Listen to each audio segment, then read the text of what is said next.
नए पाकिस्तान में मौत के सौदागरों की कोई जगह नहीं। इंसदाद तंबाकू नोशी के लिए वफाकी काबीना इजलास में बड़ा फैसला। वजीर आजम ने हिदायत की इंसदाद तंबाकू के लिए ठोस इकदाम किए जाएं। तंबाकू पर सख्त तरीन टैक्स इस्लाहात की मंजूरी भी दे दी गई।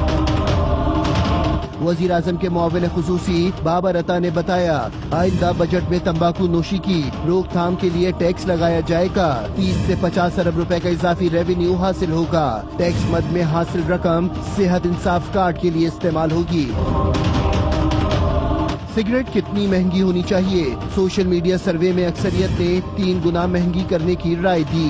25% अफराद का कहना था 100% दाम बढ़ा दिए जाएं। 11% अफराद 200% इजाफे के हक में थे। 64% राय देने वालों का ख्याल था सिगरेट का एक पैकेट 300% महंगा कर दिया जाए। हम ला रहे हैं सरेआम, हम आ रहे हैं सरेआम।